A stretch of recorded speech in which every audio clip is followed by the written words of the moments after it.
Hello.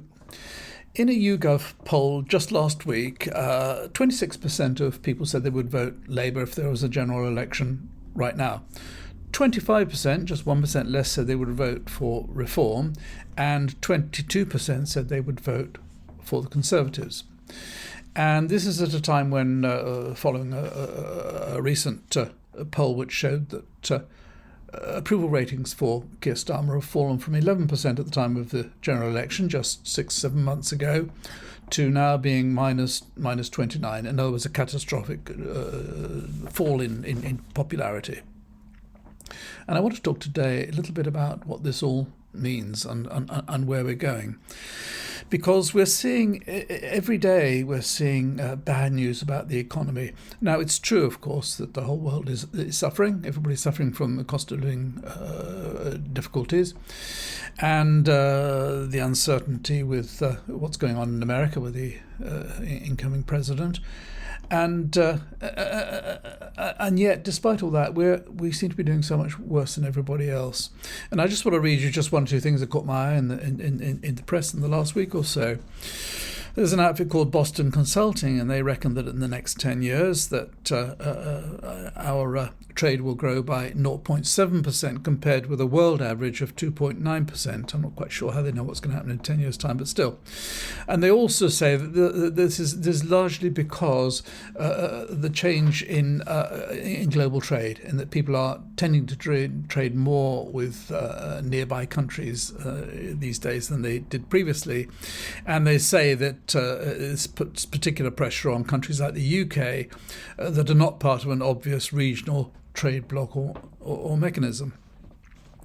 London School of Economics, their Centre for Economic Performance, they produced a report showing that our exports to the EU since Brexit have fallen by 27 billion.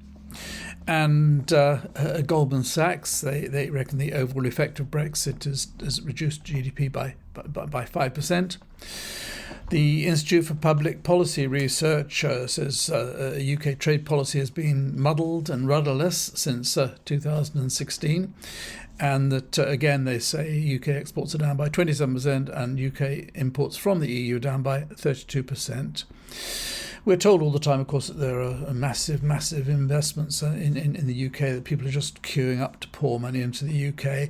And yet, according to the independent newspaper, last year was one of the quietest for the London Stock Exchange, which saw the largest outflow of companies since the global financial crisis.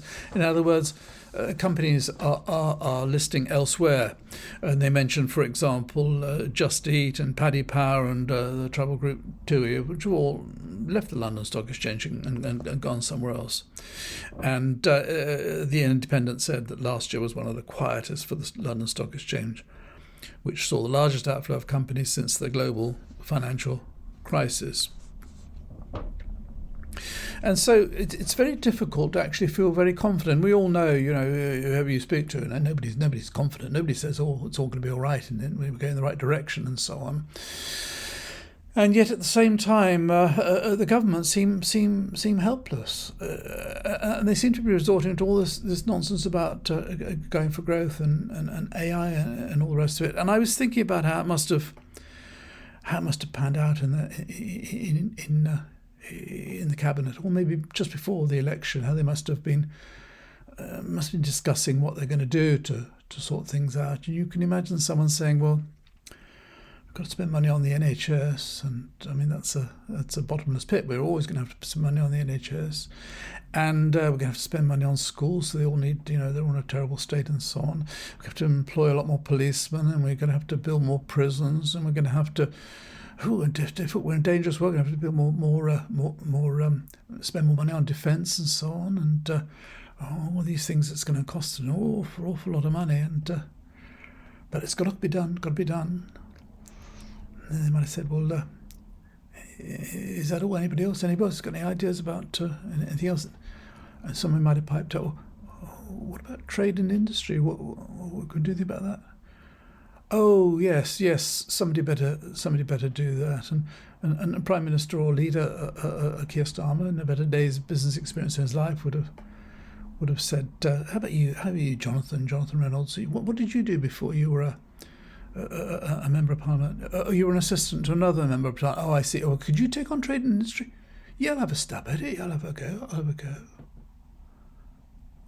And we're going to need a lot of money for all these things we need to do. It's all going to be quite expensive. And anybody got any idea as to how we can make some more money and get some more money? What about you, Rachel? Rachel's worked for the Bank of England doing something or other. Nobody knows quite what, but she, well, not really.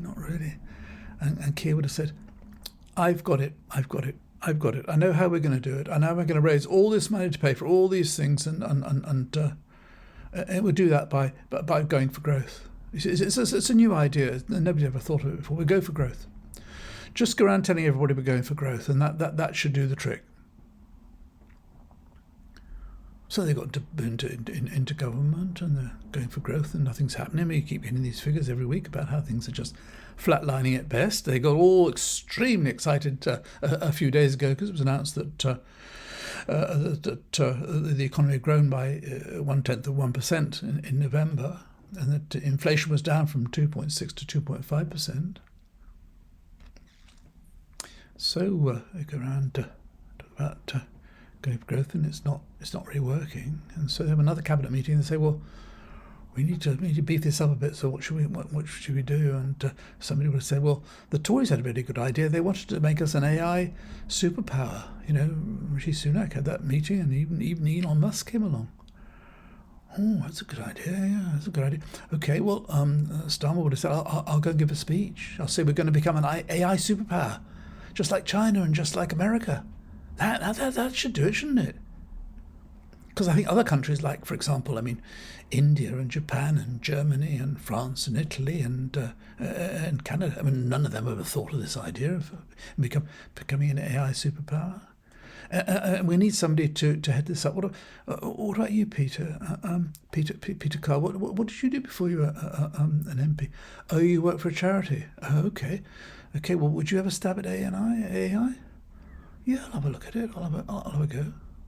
Okay, and maybe we could talk about building one of those great big computers, the ones that use an enormous amount of very, very, very expensive electricity. We could build one of them, perhaps. Okay. And that's where it's at, really. It's just talk about growing the economy, talk about becoming an AI superpower, and ignoring the fact that all over the country businesses are struggling, businesses are going down. And as I've said so many times before, you want to grow a field of wheat, you've got to plant some seeds. You have to create small businesses and make it possible to start small businesses. I could do a whole video on this, and maybe I will do. It's just so absolutely obvious. You've got to start. Nothing is going to happen quickly. You can talk about going for growth. You can talk about AI till you're blue in the face, but it's not going to happen quickly. And even if you start trying to create small businesses and create the environment whereby small businesses can grow, that's going to take years anyway. And you remember when it was first becoming evident that Brexit was a disaster under Boris Johnson, and he got Rees-Mogg to ask readers of The Sun to give him ideas as to how Brexit was a benefit. And I think the best they came up with was the fact that inside the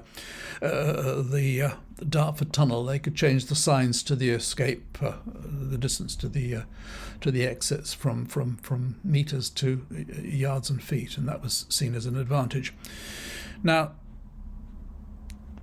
Keir Starmer's got no idea what he's doing, absolutely clueless, as are the entire government, clueless.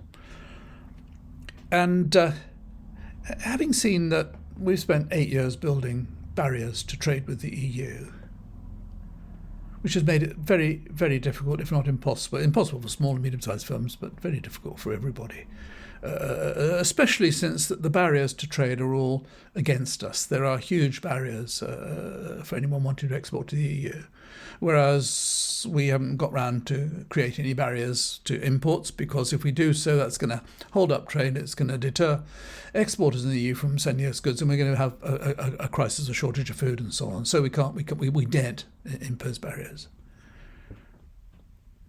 But Keir Starmer, realising that it's all not working out as it should do, he decided, in the way that Rees-Mogg did, he decided he'd ask for some advice. So instead of writing to sort of captains of industry and people who would know about these things, he's written to the 10 regulators.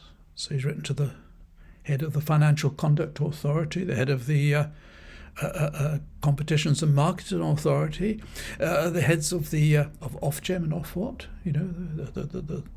the people in charge of regulating electricity and gas and water and so on. He's asked them if they would present to him pro-growth initiatives.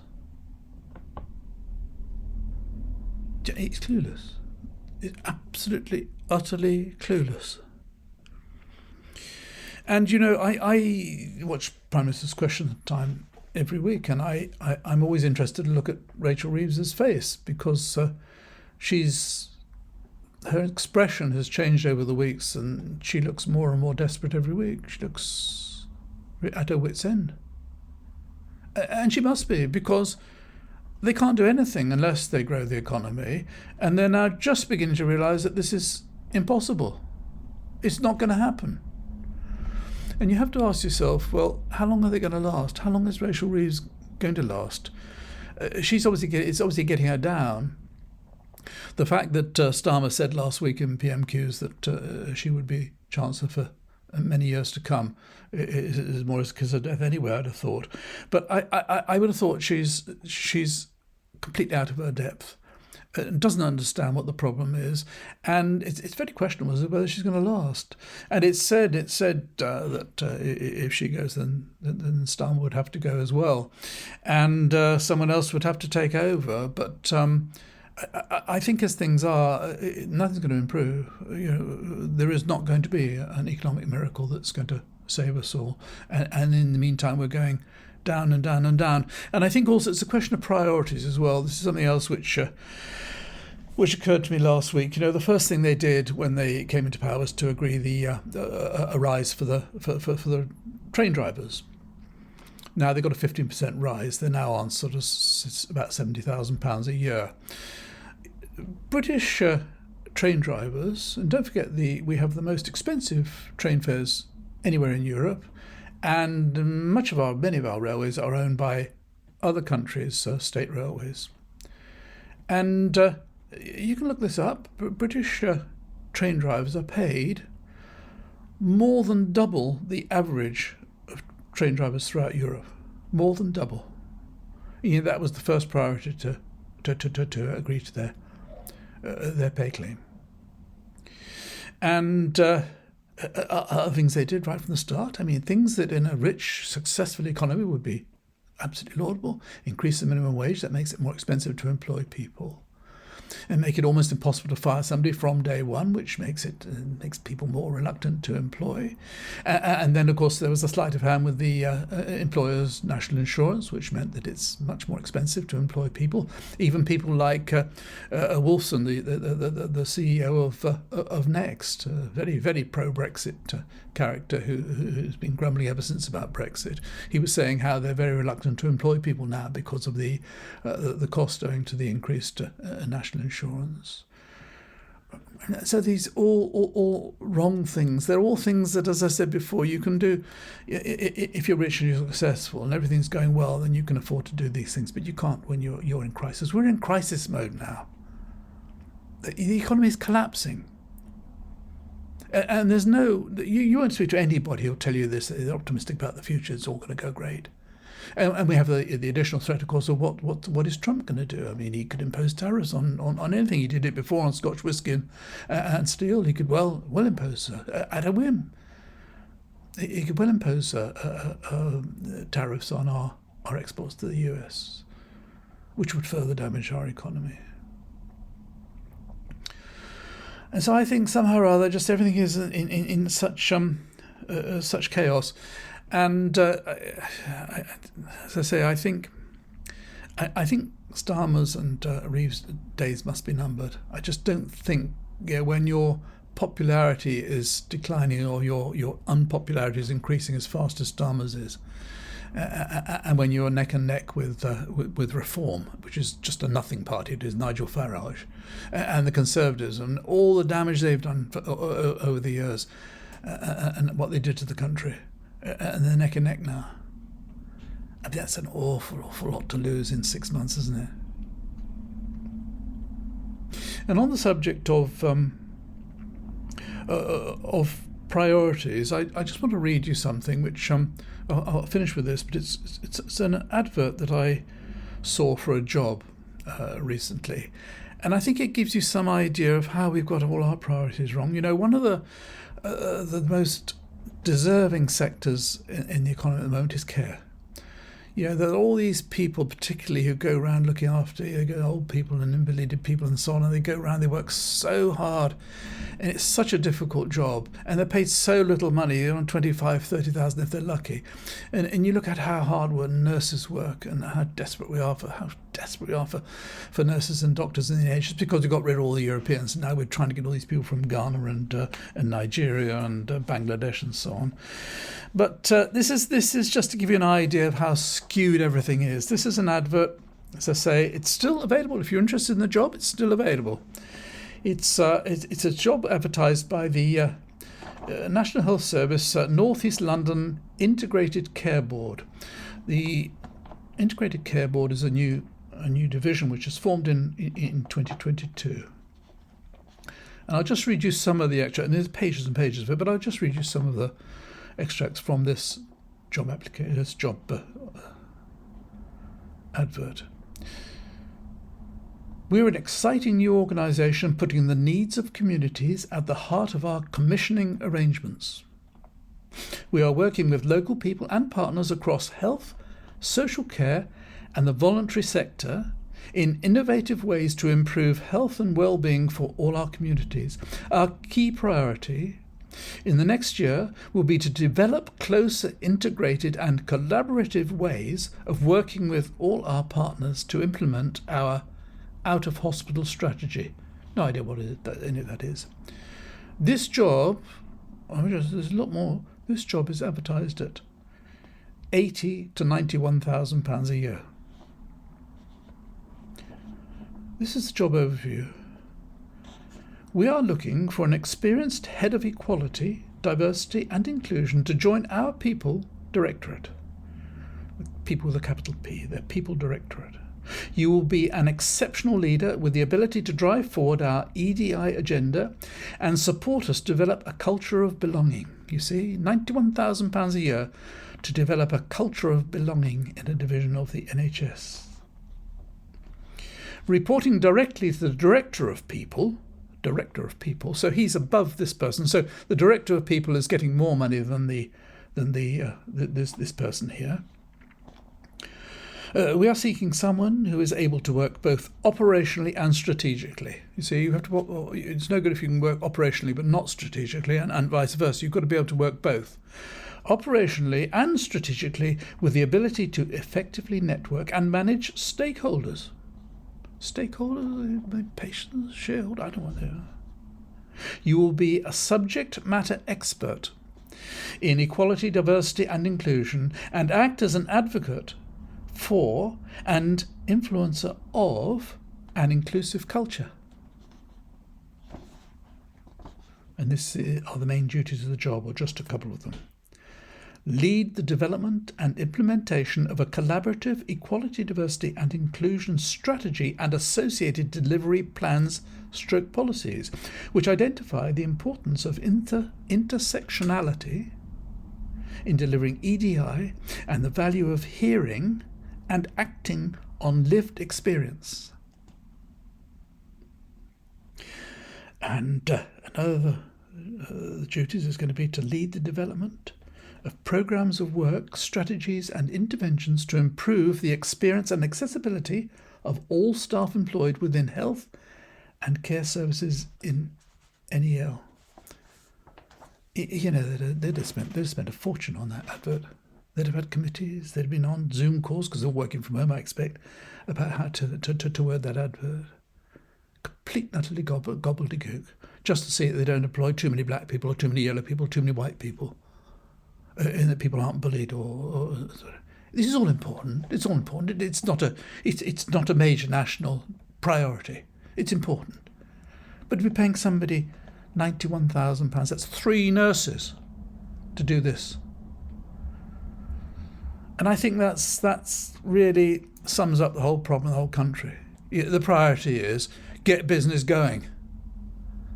Just don't go around and say, we're going for growth as some amazing new idea, and becoming an AI giant standing alongside China and America. And it's very sad, I mean, when you look at the alternatives to the Labour government, you look at Reform, and you look at the Conservatives. I mean, the only sensible party seems to be the Liberal Democrats, and at least Ed Davey is now talking about rejoining the customs union, the single market.